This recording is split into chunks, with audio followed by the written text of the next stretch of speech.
Vamos a continuar con la descripción del epitelio. En este video vamos a hablar de epitelio glandular. El epitelio glandular se forma por la invaginación del epitelio de revestimiento. Si ese cordón de células no pierde contacto con la superficie epitelial y forma un conducto, se forma una glándula exócrina, en la cual el producto de secreción de esas células glandulares se libera hacia la superficie del epitelio. Si ese cordón de células que se invaginó pierde contacto con la superficie epitelial, entonces se forma un epitelio glandular endocrino, el cual su producto de secreción puede ser liberado hacia el torrente sanguíneo, ¿sí?, a los capilares que lo rodean, pero nunca va a liberar su producto de secreción hacia la superficie epitelial, sino que lo puede liberar hacia la sangre mediante secreción de tipo endocrina. Vamos a empezar a hablar del epitelio glandular exócrino. Dijimos que el epitelio glandular exócrino va a secretar su producto de secreción hacia el epitelio de revestimiento. Es una secreción que va a necesitar ese epitelio en particular. Por ejemplo, las glándulas salivales producen saliva que va a ser secretada hacia la cavidad oral. El epitelio glandular exócrino, ¿sí?, una glándula, siempre va a estar compuesta por un adenómero y el conducto, ¿sí? El adenómero es la porción secretora de la glándula y el conducto es la porción que transporta ese producto de secreción.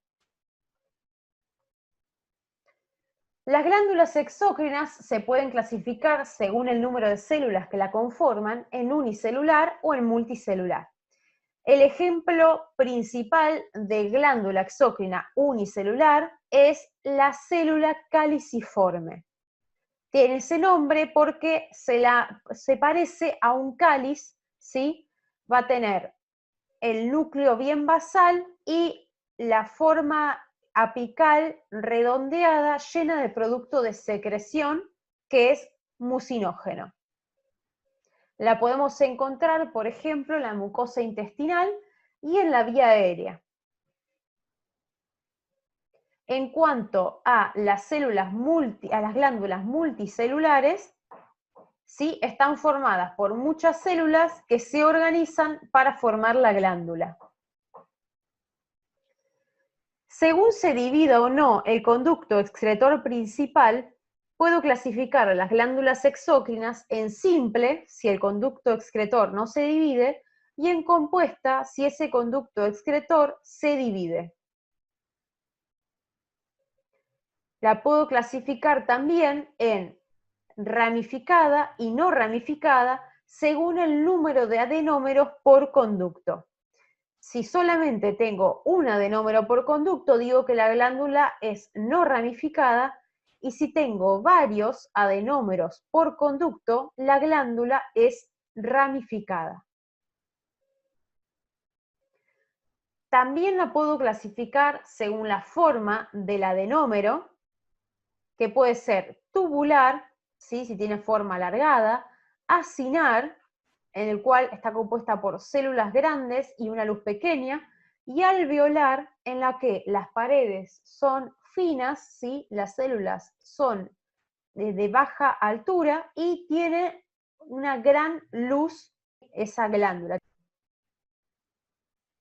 De esta manera puedo clasificar, según estos criterios, a las glándulas en tubulares simples, si tiene forma tubular y si su conducto excretor principal no se divide, en glándulas simples tubulares ramificadas, si tiene varios adenómeros por conducto, y en glándulas tubulares compuestas, si el conducto excretor principal se divide, y así con cada forma de las glándulas. También las puedo clasificar según el mecanismo de secreción en merocrina, apócrina y holócrina. El tipo de secreción merocrina es el cual la célula vacía su contenido por exocitosis y no pierde ninguna parte de la célula. En la secreción de tipo apócrina, cuando secreta, pierde una parte del citoplasma. Y el tipo de secreción holócrina es la secreción en la cual la célula sufre una muerte celular programada o apoptosis y se libera junto con el producto de secreción. Acá vemos un ejemplo de glándula holócrina, que es la glándula sebácea, en la cual vemos cómo van desapareciendo los núcleos de las células porque van sufriendo apoptosis y se van junto con el producto de secreción. También puedo clasificar a las glándulas exócrinas según el tipo de secreción en glándulas mucosas, serosas y mixtas, si tienen ambos tipos de secreción. Bien, una glándula de tipo mucosa es la que secreta mucinógeno, que son proteínas con gran nivel de glucosilación. Como estos gránulos son hidrosolubles, se van a perder con la técnica histológica de rutina y el citoplasma de las células va a aparecer claro, ¿sí? Porque se pierde con la técnica histológica. Entonces, una glándula mucosa va a tener un color pálido. Otra característica es que, debido a la acumulación del producto de secreción, el núcleo se encuentra comprimido en la membrana, hacia la membrana basal de la célula. Por lo tanto, los núcleos se muestran aplanados contra la membrana basal. La secreción mucosa es de tipo espesa y viscosa. En el caso de las glándulas serosas, van a secretar proteínas. Las proteínas se secretan en el retículo endoplasmático rugoso de las células, ¿sí? Por lo tanto, al ser glándulas especializadas en secreción proteica, van a tener mucho retículo endoplasmático rugoso que se tiñe con hematoxilina, lo que le da a estas células dos características tintoriales. En la parte basal se van a teñir basófilas por tener mucho retículo endoplasmático rugoso que se tiñe con hematoxilina, y en la parte apical va a ser acidófila por el contenido de proteínas que produjo la célula. Ahora lo vamos a ver en otro preparado, esta distinción tintorial. La célula va a tener forma piramidal con núcleo esférico, ¿sí? Tiene núcleos redondos esféricos. Y la secreción va a ser clara y acuosa. Acá vemos el ejemplo con la glándula mucosa que se tiñe pálida con el núcleo aplanado contra la membrana basal, la glándula serosa con su núcleo esférico, y en el caso de las glándulas mixtas se produce un artefacto de la técnica, el cual hace que la parte serosa se ubique por detrás de la parte mucosa a modo de semiluna.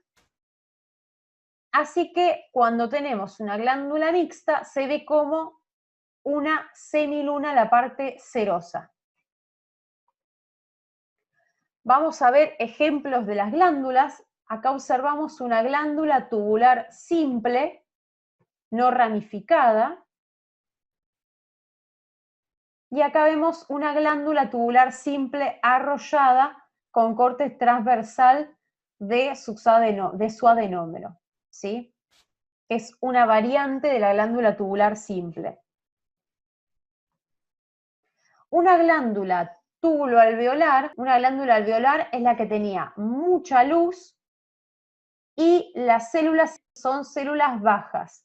Así se ve una glándula túbulo-alveolar. El ejemplo clásico son la glándula mamaria y la glándula prostática.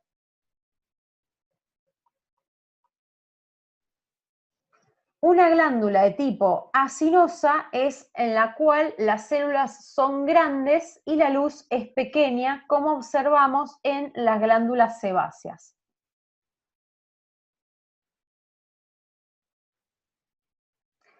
Aquí podemos observar en un preparado histológico glándulas compuestas en la cual su conducto excretor principal se divide. Y aquí podemos observar una glándula serosa con las características tintoriales anteriormente mencionadas, que son una célula con forma piramidal en la cual la porción basal va a contener mucho retículo endoplasmático rugoso, se tiñe basófila, y en la porción apical voy a encontrarme con los gránulos de secreción serosa, que se teñirían más eosinófilos. Esta glándula es compuesta ya que su conducto excretor se divide. En el caso de las glándulas grandes, como las glándulas salivales mayores, los conductos van a tener distinto orden, ¿sí? Vamos a tener conductos más pequeños, como los conductos intercalares, luego conductos intralobulillares, conductos interlobulillares y por último el conducto excretor principal. A medida que voy aumentando el diámetro del conducto, voy teniendo un epitelio más alto en ese conducto. Acá vemos un ejemplo de una glándula compuesta mixta. Fíjense, es una glándula muy grande con los distintos conductos. Acá podemos observar una glándula mixta con el componente mucoso claro, con los núcleos aplanados contra la membrana basal, y el componente seroso en forma de semiluna, ¿sí? En forma de semiluna que rodea el componente mucoso. Y aquí podemos ver un conducto excretor glandular con epitelio cúbico simple, ¿sí? Bien, entonces todos estos son adenómeros glandulares de tipo acinares y su conducto excretor.